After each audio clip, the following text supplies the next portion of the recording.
Hello, everyone. How are you doing? I am just recovering from a little scare because usually I'm logged into my Facebook account by default. And when I began to broadcast this lesson, forgot that I logged out of Facebook and it was asking me to log in. I thought I won't remember what my password is, but fortunately I remember what my password is. So here we are.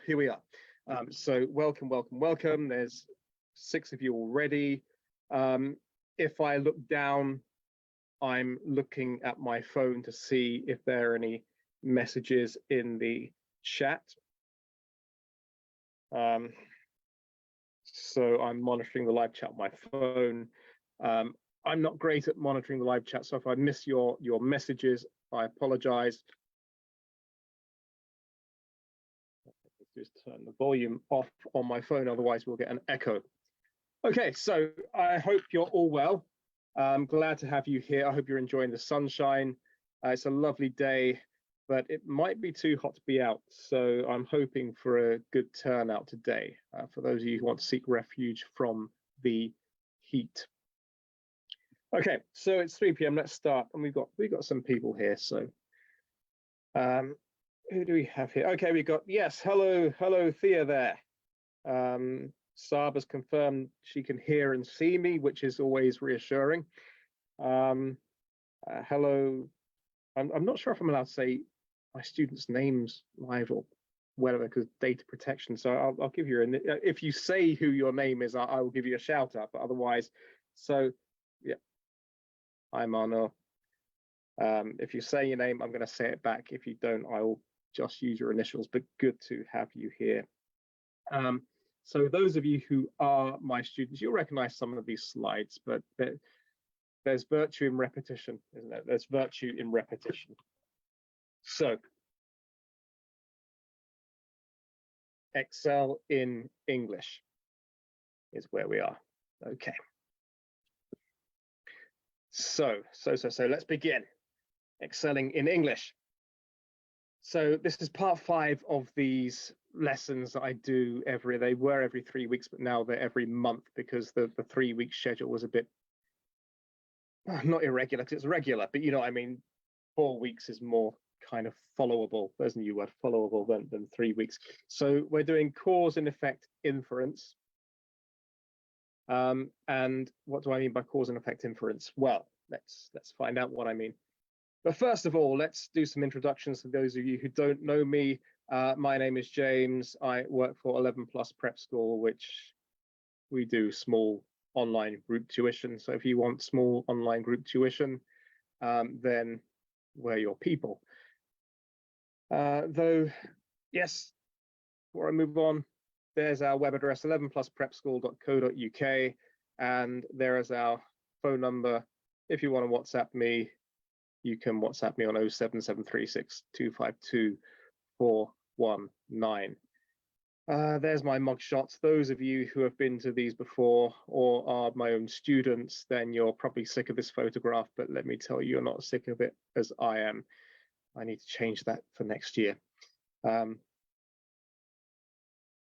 So I'm going to get in trouble as well from Maxine. Maxine is my colleague.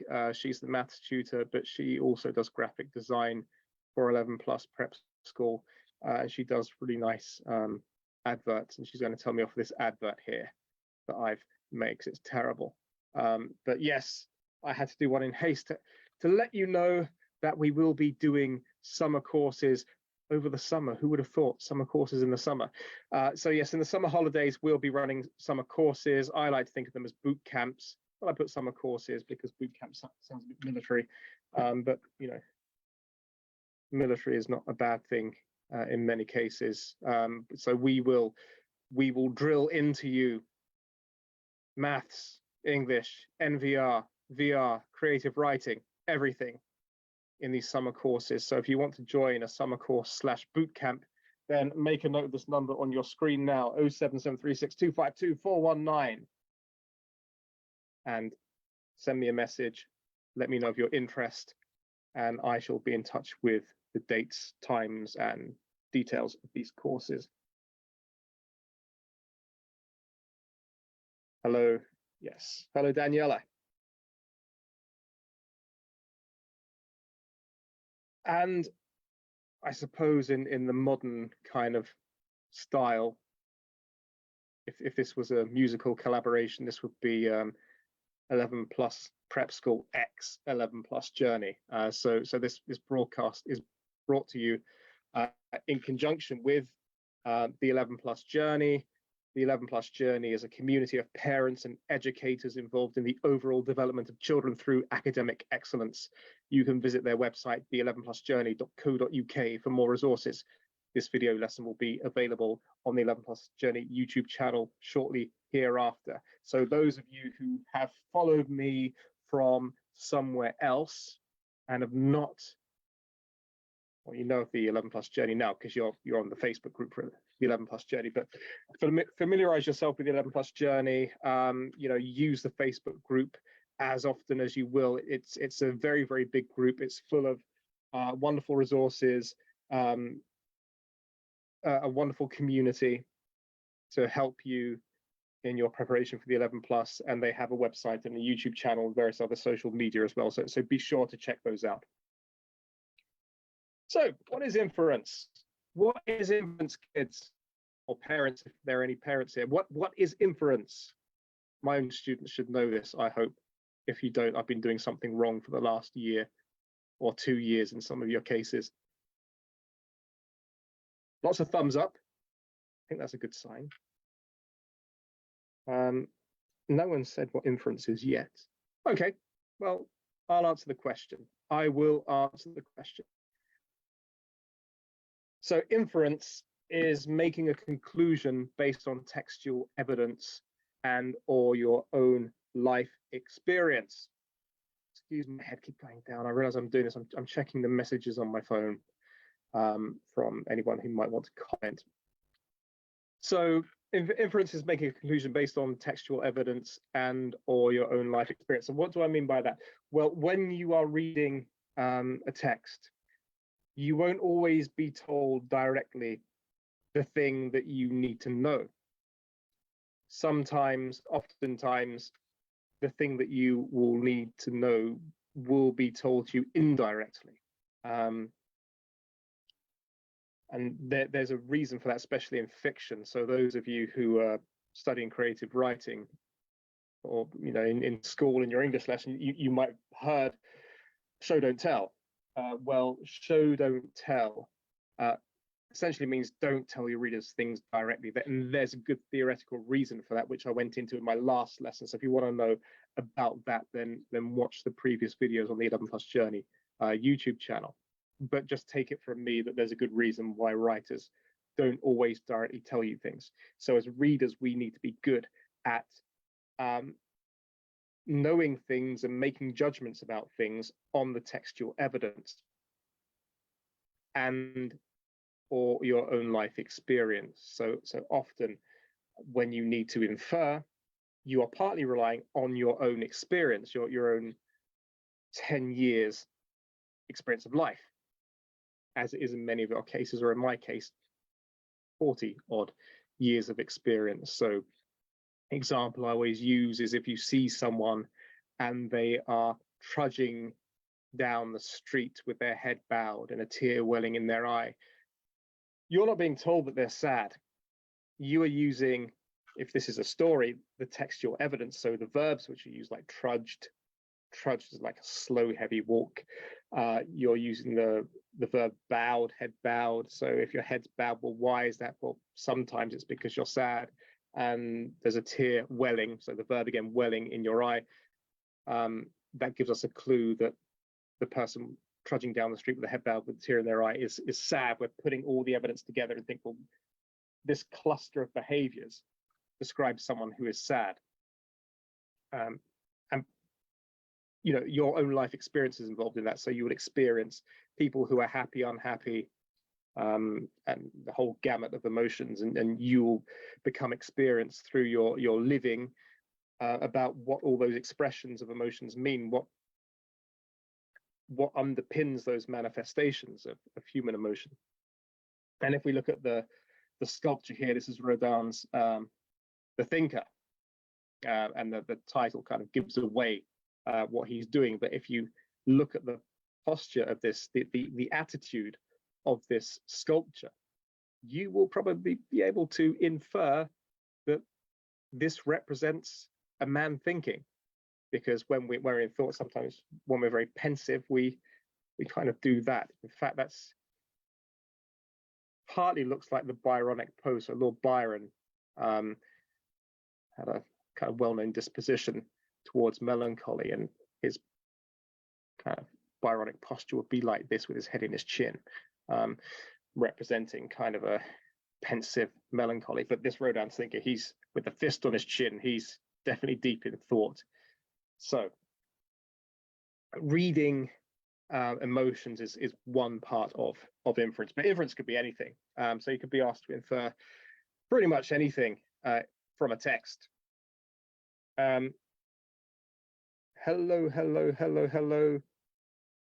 all of you. I'm not going to read out all your names. I'm not ignoring you, but you're all kind of coming through now. Lots of you are my lovely students. So inference could be anything. Inference could be anything. It could be temperature. So today, probably no one's told you, or they might have done if you've watched the weather forecast, but probably no one's told you it's really hot today. You've made an inference. I mean, you could look at me now on this screen and you could say, well, there's bright light coming through the window. He's wearing a t-shirt, so you can see there I'm wearing a t-shirt. My arm is not covered. You can, I don't know, just before I started this lesson, there was an ice cream van outside my house and it was playing, I don't know, Green Sleeves or whatever, tinkling away. And I was thinking, I hope that finishes very soon, because I've got a lesson to do. But if you heard that, you go, okay, there's an ice cream van. And you could put these bits and pieces together, the bright light coming through my window, the fact that I'm wearing a t-shirt, the ice cream van tinkling outside, and I think, okay, the temperature is, probably in the 20s, mid-20s or high 20s or whatever. I don't actually know what the temperature is today, but you make inferences in everything you do in life. So don't be scared of inferences in text, because you're doing it all the time. Feelings, you make inferences about people's feelings, because people seldom tell you their feelings, especially as you get older. As you get older, you don't really go, I'm not happy. So children do that, or I am happy, or I'm feeling rather anxious. You tend to read these expressions in people's faces, and you might hear in your life that, and this is true, that most communication is done non-verbally. So it's not people telling you things, it's you decoding the expressions on people's faces, or the way they carry themselves, their deportment, all these things. So feelings is a big one that you need to infer.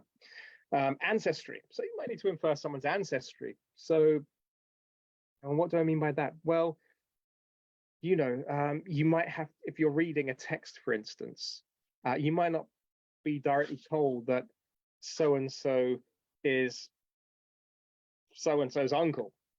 It might not directly be told. You might just have to work it out through other relations, other familial relations that you do know in the story. And ancestry might be especially true when you're doing nonfiction as well. Age is a big one. So age doesn't always have to be told directly. And I think about my own students' creative writing. So I teach creative writing as well as English, and I teach other things as well, but I teach creative writing. And one of my students, she's a very good writer. Is she here? I don't think she's here today, but she's a very good writer, excellent writer. And I remember one of the pieces she wrote for me, and I knew the ages approximately of her characters, though she never once said how old they were. And you can infer characters' ages through how they speak, how they behave, what they're interested in, what they're wearing, the intonation of their speech. So not only what they're saying, but the kind of cadences of their speech. There's loads of ways to infer someone's age. That's probably one that's really, you can infer an approximate age of a character. What else have we? Motivation. So that's a really big one as well, because in a piece of fiction, all characters, or all main characters, or all major characters will have a motivation. Okay, there's no story unless a character has a motivation, and often you're not told directly the motivation because it's too, on the nose. So you just need to work out that, okay, this character's motivation is to win the love of that character, or this character's motivation is to get a job promotion, or whatever it might be. Often you infer these things. Season, you might need to infer the season. So if the landscape is described as being clad with ice, that's a pretty big clue you're in winter. You might need to infer people's social status. So again, this might be through what they wear, or how they speak, or certain vocabulary that they use, what jobs they do, how much leisure time they seem to be having. All these things are clues as to social status. Thoughts is another big one. You need to know what your characters are thinking, how their thoughts and feelings are quite related. So if you have someone who strides into a room, you might be you might infer that they feel confident, or they feel maybe angry, because you stride when you're confident, or when you're angry, certainly.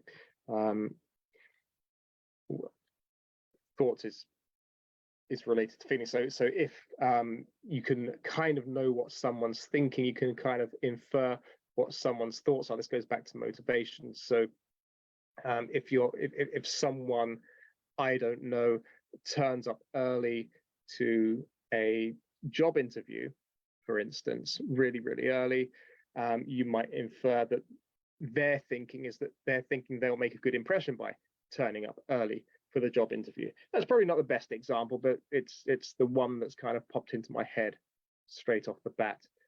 Location, so you might want to make inferences about location too. What room a scene is taking place in.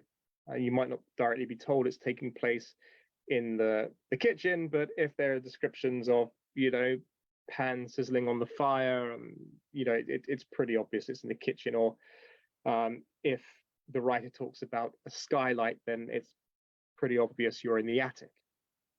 So lots of things that you might be asked to infer. Inference is a really, really big part of comprehension. And one form of inference question is the cause and effect inference question. And I've put this picture of dominoes here because to explain cause and effect, because all of you kids, I'm sure, will have a pack of dominoes, a set of dominoes, I should say, and you line them up in a row, or in more kind of fancy arrangements, and you topple the first domino, and it hits the next domino, and the next domino, and the next domino, and you cause this chain reaction of dominoes falling. And that's essentially cause and effect. So your finger causes the first domino to fall, and that falling domino causes the next domino to fall, and that domino causes the next domino to fall, so forth and so on until you get to the end. So cause and effect is often like a chain. So a cause causes an effect, which causes a cause, which causes an effect, which causes a cause, so forth and so on. And that leads to a really interesting philosophical digression, which I won't get into, or maybe I will. It's why you kids ask why all the time, and adults should be asking why as well, because it's the most important question there is. But we're curious about why things happen. So when we see an effect, when we see something has happened, we want to know what caused that thing to happen. And when you're a young child, you tend to ask your parents or your carers why, and they'll answer the question, and you'll say why again, and they'll answer the question, you'll say why again, and you'll realize that after a few questions why and getting the explanation, you'll end up at a point that your parent can't answer the question anymore, because you've gone back to the universe and why are we here, how did the universe come into existence, and then you're in kind of very philosophical deep water, and you won't get any satisfactory answer, because there are things in life that none of us know. And then you get into the problem of infinite regression. So remember that for when you study philosophy later in secondary or maybe at university. Infinite regression. Turtles upon turtles upon turtles. Anyway, I digress. So, cause and effect. What is cause and effect? Kind of just explain that. Don't have any dominoes. Okay. Maybe that's one. So someone in the chat said they don't have any dominoes. So maybe if you don't have dominoes, they're lots of fun. You can put them on your Christmas wish list. Okay, so the effect of something, when we see something happen, we ask, why did it happen?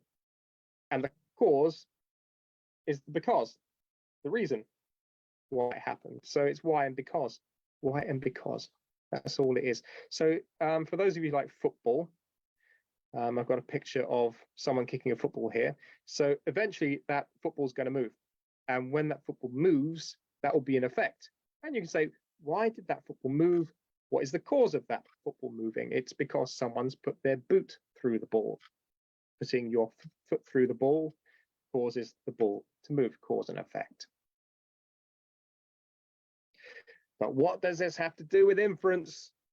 I hear you ask, or I don't hear you ask, but I imagine some of you might be wondering, where's the practical stuff? It's all very well with the theory, James, but what about the practical stuff? Well, causes and effects often, not always, happen closely together in time. Yeah. Which means what? What do you think that happens if in, not always, but if you're playing football, to use a previous example, then you'll see that happen pretty immediately. You see the ball move straight after boot kicks it. So the cause and the effect happen pretty close together. And often that's the case. I mean, sometimes, if you eat beetroot, for example, then you might notice the effect of eating beetroot a day later, shall we say, because beetroot has the habit of making things red. But I won't dwell on that. And some causes don't have an effect for years and years later. But I think for argument's sake, we can say that the majority of causes and effects are observable in a short space of time. So what relevance does this have to comprehension? Well, it means that causes and effects, they happen closely together in time, happen closely together in the text. They happen closely together in the text.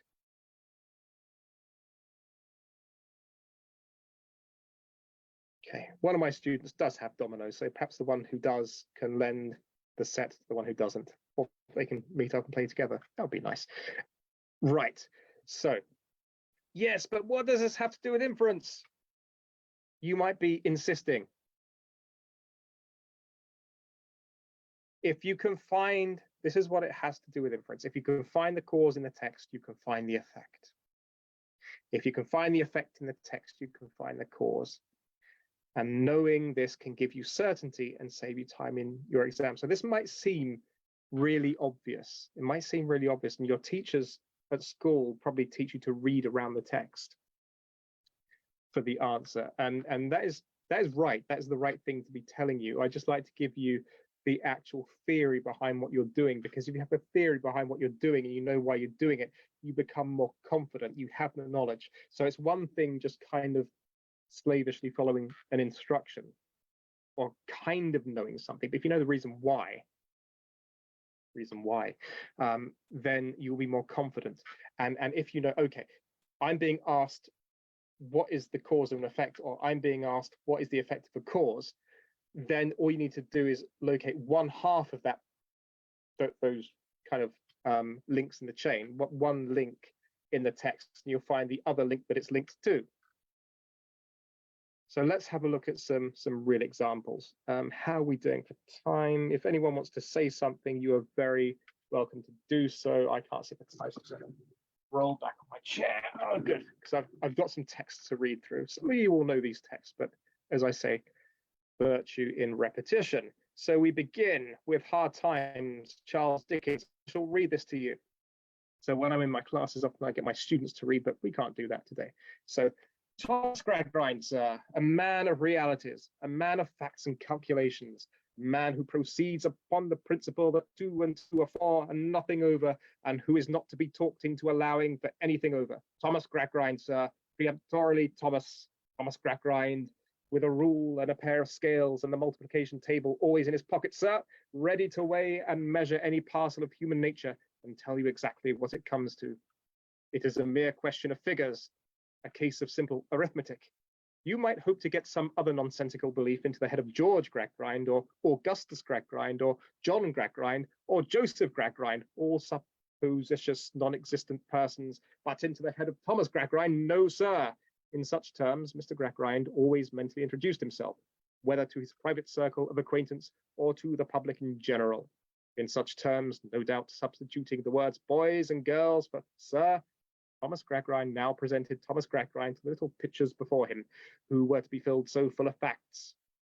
Indeed, as he eagerly sparkled at them from the cellarage before mentioned, he seemed a kind of cannon loaded to the muzzle with facts, and prepared to blow them clean out of the regions of childhood at one discharge. He seemed a galvanizing apparatus, too, charged with a grim mechanical substitute for the tender young imaginations that were to be stormed away. Girl number 20, said Mr. Gradgrind, squarely pointing with his square forefinger. I don't know that girl. Who is that girl? Sissy Jupe, sir, explained number 20, blushing, standing up and curtsying. Sissy is not a name, said Mr. Gradgrind. Don't call yourself Sissy, call yourself Cecilia. It's as father calls me, sir, returned the young girl in a trembling voice with another curtsy. Then he has no business to do it, said Mr. Gradgrind. Tell him he mustn't. Cecilia Jupe, let me see. What is your father? He belongs to the horse riding, if you please, sir. Mr. Gradgrind frowned and waved off the objectionable calling with his hand. We don't want to know anything about that here. You mustn't tell us about that here. Your father breaks horses, doesn't he? If you please, sir. When they can get into break, they do break horses in the ring, sir. Okay, so we've got a fairly long tract of text here. Probably not as long as what you'll get in the real exam. So in the real exam, it's going to be about 1.5 to 2 pages, depending on which exam you're sitting. And when you've got a lot of text to go through, you need to be able to orient yourself as quickly as you can.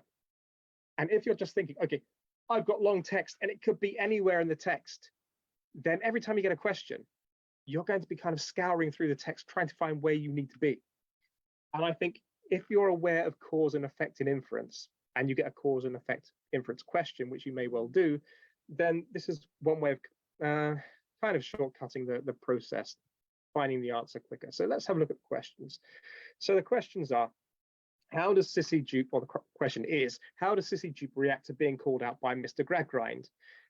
A with retaliation, B with humiliation, C with coolness, D with humor, E with pride. So you're in your exam, you're a bit nervous, and that's understandable. We all get nervous in exams.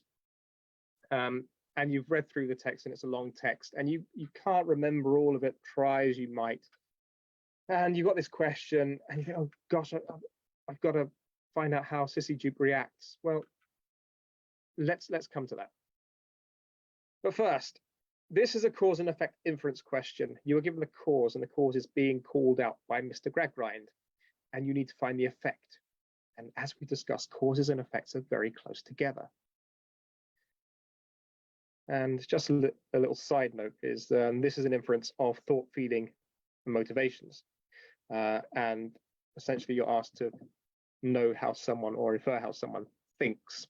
And whenever you're asked to how someone thinks or feels, it's a good idea to ask how you would think or feel in that situation. So I know that English is the thing that most students struggle with, and inference in particular. That's why I've done a few lessons on inference, and I'm getting into the detail of just one type of inference, cause and effect inference, because I know that there is a lot of struggle with comprehension with inference, and there shouldn't be really, because one really big type of inference is how does this person feel, or what does this person think, or what is this person's motivations. Just put yourself in their shoes, imagine you're them. How would you feel? But don't imagine that character is something remote from you and highly abstract. Imagine that character as yourself. So you've been called out. How do you react? Well, there are a number of ways that you could react, but it's a finite number of ways. And if you imagine yourself as that person, then you can narrow those number of ways down even further. But okay, so here we have the cause, Mr. Gradgrind calling out Sissy Jupe. So if we go back to the text, what we need to do is find Mr. Gradgrind calling out Sissy Jupe. That is the cause. And here we go. Girl number 20, said Mr. Gradgrind. Okay, so we found the cause, and the effect's going to be somewhere around. So can any of you see that? Someone said they think it's B. Someone else said they think it's B. Someone else has said they think it's B. So lots of Bs. Lots of people are going to do very well in their comprehension test. So the effect is very, very close by. Very, very close by. Cause and effect closely related in time, often, and closely related in the text, pretty much all the time. So there we go. There's the effect. Sissy is blushing. And if we read on, we notice she also does not one curtsy, but two curtsies. So the repetition of the curtsy reinforces the idea of this emotional response that she's having, the effect. So she's blushing, she's curtsying a couple of times. When you blush, you're humiliated, you're embarrassed. And if you curtsy a couple of times, well, you're showing too much respect to someone. It means you're fearful of them. So there's a mixture of humiliation and fear in Sissy Jupe's reaction to Mr. Gradgrind. Okay. Now, the other thing that you need to know about comprehension in general is often the text used in the answer options, or the word used, or the phrase used in the answer options will be different to the word used in the main text. So if we look here, the correct answer is with humiliation. If we go back to the text, we will see that Dickens uses the word blushing. Okay, it's using the word blushing. So we don't say in the answer, Sissy Jupe reacts by blushing. We say she reacts with humiliation. So you've got to link up the blushing. Okay, how would I feel if I'm blushing? Well, I'm red in the face. I'm either very, very hot or I'm embarrassed. And context reveals that, or strongly indicates that she's embarrassed or humiliated. So, seldom will you get the same word used in the answer option as in the text.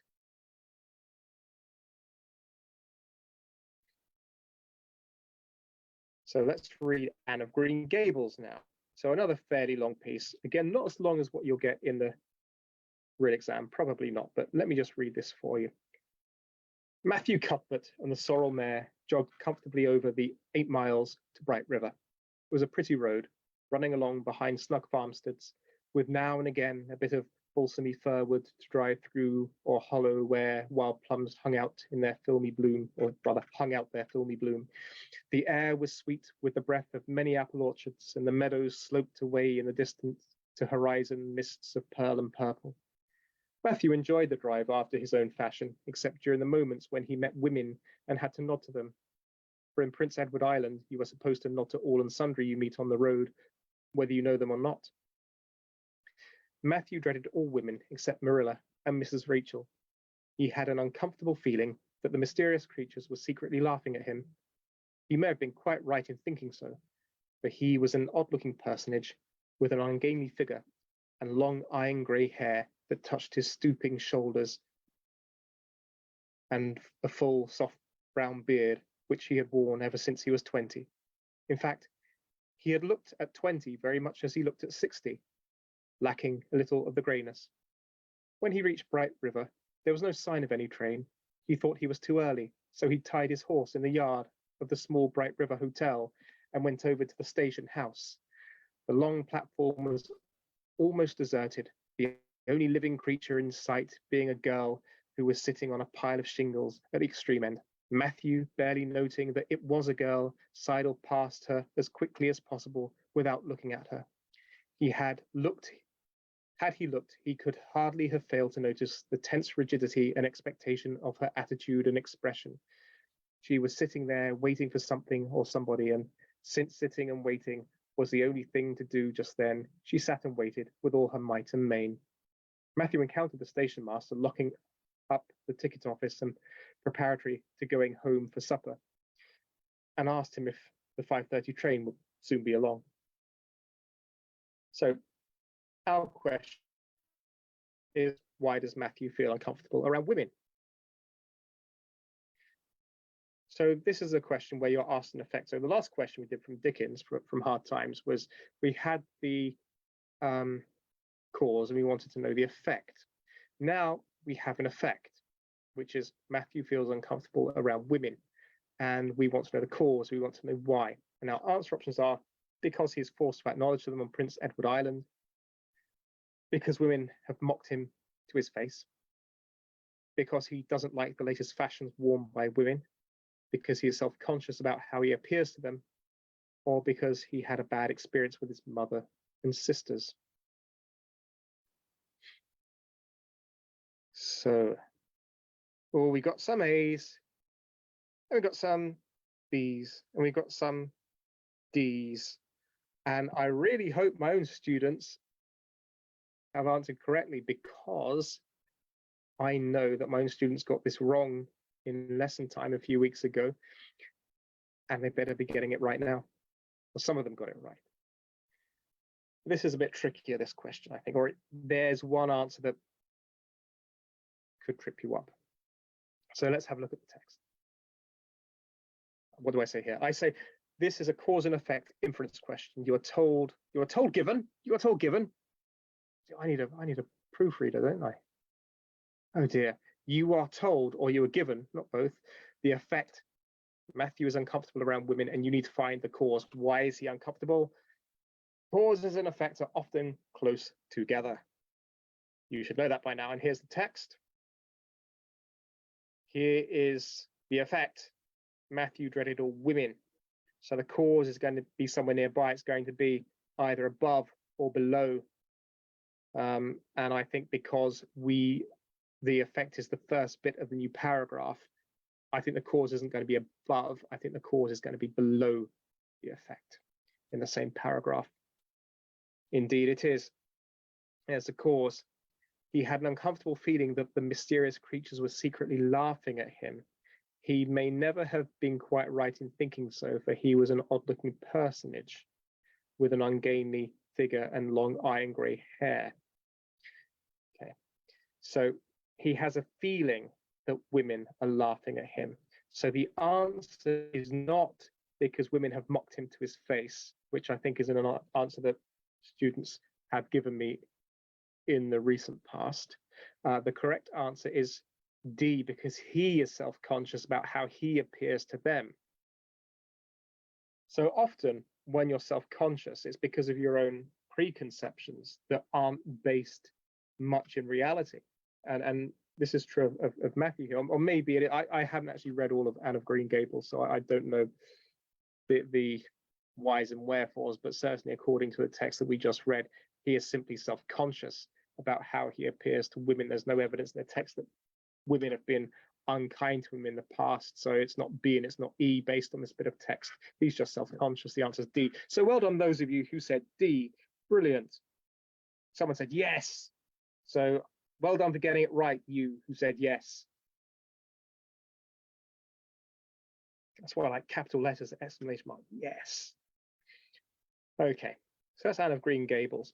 Let's do the next text. What do we have in store for us? What is this? It's Dickens. So let's read this. More Dickens. I didn't realize I had two Dickens in here. He had been crouching on the step for some time, wondering at the great number of public houses. Every other house in Barnet was a tavern, large or small. gazing listlessly at the coaches as they passed through, and thinking how strange it seemed that they could do with ease in a few hours what it had taken him a whole week of courage and determination beyond his years to accomplish, when he was roused by observing that a boy who had passed him carelessly some minutes before had returned and was now surveying him most earnestly from the opposite side of the way. He took little heed of this at first, but the boy remained in the same attitude of close observation so long that Oliver raised his head and returned his steady look. Upon this, the boy crossed over and, walking up close to Oliver, said, "Hello, McCovey, what's the row?" The boy, who had addressed this inquiry to the young wayfarer, this is in American English, isn't it? Should be inquiry. Anyway, the boy who addressed this inquiry to the young wayfarer was about his own age, but one of the queerest looking boys that Oliver had ever seen. He was a snub-nosed, flat-browed, common-faced boy enough, and as dirty a juvenile as one would wish to see, but he had about him all the airs and manners of a man. He was short of his age, with rather bow legs and sharp, little, ugly eyes. His hat was stuck on the top of his head so lightly that it threatened to fall off at any moment, and would have done so very often if the wearer had not had a knack of every now and then giving his head a sudden twitch, which brought it back to its old place again. He wore a man's coat, which reached nearly to his heels. He had turned the cuffs back halfway up his arm to get his hands out of the sleeves, apparently with the ultimate view of thrusting them into his pockets, his corduroy trousers, but there he kept them. He was altogether as roistering and swaggering a young gentleman as ever stood 4 feet 6 or something less in the bluchers. I don't even know what that word means, bluchers. "Hello, McCovey, what's the row?" said this young gentleman to Oliver. "I'm very hungry and tired," replied Oliver, the tears standing in his eyes as he spoke. "I've walked a long way. I've been walking these 7 days." "Walking for 7 days?" said the young gentleman. "Oh, I see. Beak's order, eh? But," he added, noticing Oliver's look of surprise, "I suppose you don't know what a beak is? A flash can pan eye on." Oliver mildly replied that he had always heard a bird's mouth described by the term in question. And the question is not what a beak is, but what event, a beak, by the way, is a magistrate, what event interrupts Oliver's tired observations of the street scene? A, somebody's watching him. B, the noise from the coaches. C, the promise of warmth from the taverns. D, the funny movement of the young wayfarer's hat. E, his hunger. And this question, we are given the cause. What event? And the effect interrupts Oliver. So the effect is the interruption of Oliver's tired observations, and by the question, what event? It's asking us what is the cause? What event? What is the cause of the effect of which is the interruption? So this is a cause and effect inference question. You are told the effect, Oliver is interrupted, and what you need to do is find the cause, why he was interrupted. Cause and effects are often linked together, kids. So, and if any of you live in Barnet, you can confirm whether it's still the case as it was in Dickens' time that every other house was a pub. So, here we go. Here's the effect. Oliver was aroused. He was kind of woken from his daydreams. He was roused. See here, gazing listlessly. So this is a longish description of his gazing listlessly at the street scene. The coaches passing through, the number of public houses. So he's roused, and the cause must be nearby. Here's the cause.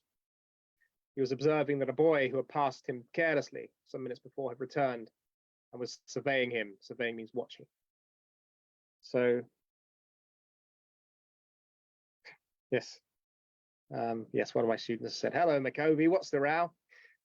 Hello indeed, McCovey. Right. So, what do you all think the answer is? No one's said the answer yet. This is a bit harder because it's Dickens and Victorian. It's possibly A. Somebody's watching him. Yes. See how easy it is. See how easy it is when I tell you the answer. Yes, it's A. Someone is watching him. So, but I hope that if you got this in a real exam, And you thought, okay, I'm being asked to find the cause. I just need to find the effect. There's the effect. Bang. There's the cause. Bang. I've got the answer. Let's do one more. So we'll try and keep this to an hour today, because sometimes I go over a bit. And now we have, I love Edgar Allan Poe. If you're as gloomy as I am, if you're as macabre as I am, you will appreciate Edgar Allan Poe.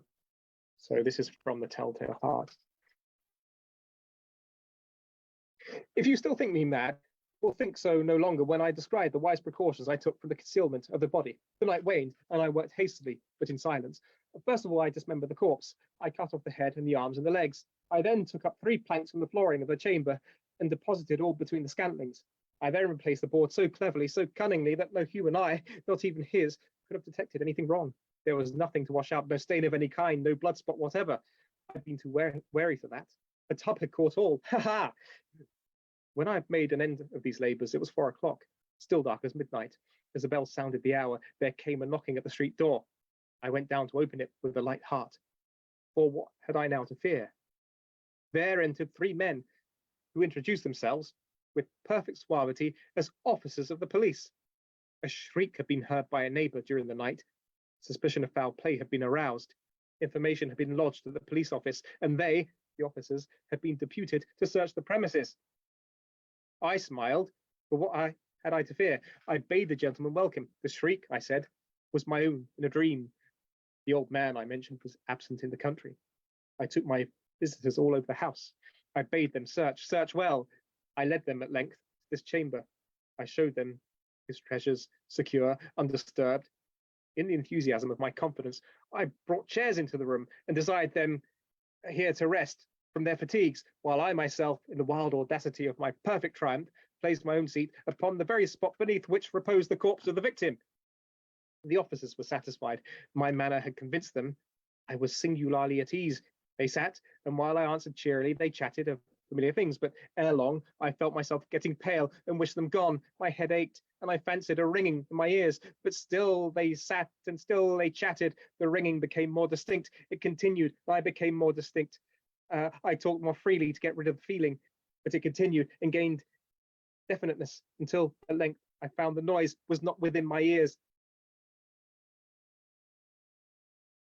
So our question is, why do the police call at the narrator's house? A, they are paying a social call to the narrator. B, to help search for the old man who was missing in the countryside. C, they were responding to a call about a madman in the area. D, they were responding to a neighbor who reported hearing a scream. E, they were victims of a prank call.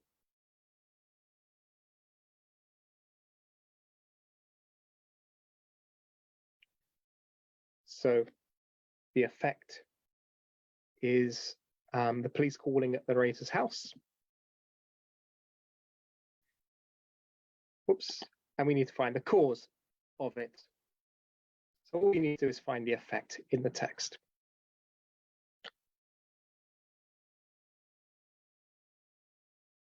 And there is the effect.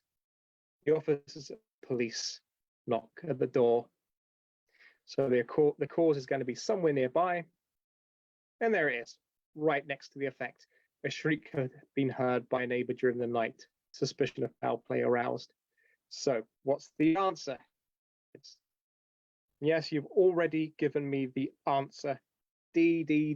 Everyone, the police were responding to a neighbor who reported hearing a scream. So you all did that marvelously quickly. Marvelously quickly. See, an adverb can sometimes modify an adverb.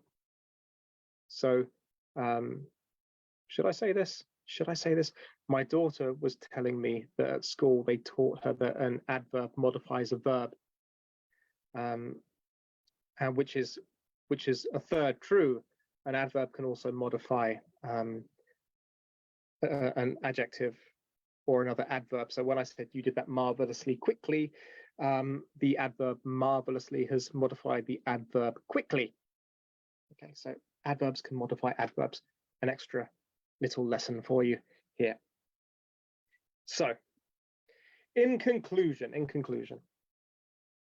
Your English exam will feature a comprehension text, or if it doesn't, I will be very, very surprised.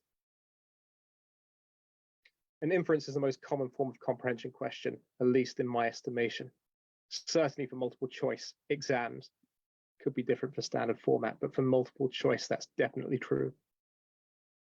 One type of inference question you may be asked is, what is the effect of this cause, or what is the cause of this effect, or some variation thereof? And they won't always be worded like that, but so cause and effect inference is a subtype of inference questions. So it's just one type of many.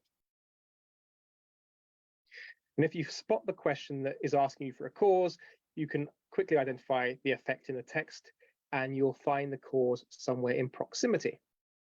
And if you spot the question is asking you for an effect, you can quickly identify the cause in the text, and you'll find the effect somewhere in proximity. And this should give you confidence about what the question is asking you, and you should in turn, and this should in turn allow you to locate quickly the answer in the text. That's the theory, at least. Now go and put that into practice. So just to remind you, for those of you who don't know me, I am James from 11 Plus Prep School. We do small online group tuition. Perhaps more relevance to you, seeing as we're almost in the summer holidays, is that we will be running summer courses, boot camps, in which we will drill into you everything you need to know. So those of you who aren't currently my students, can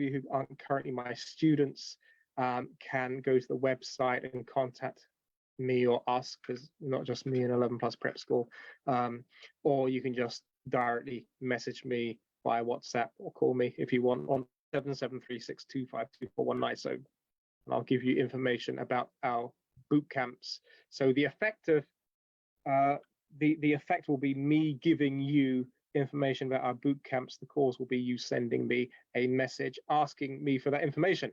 So one more time for luck, 07736252419. This really does feel like an advert now. So summer courses. And I'd like to thank the 11 Plus Journey and Saba for having me here today and allowing me to broadcast on her amazing Facebook group. Should that be in her amazing Facebook group, because prepositions are very important, kids. Don't use the wrong prepositions. On in her amazing Facebook group and community.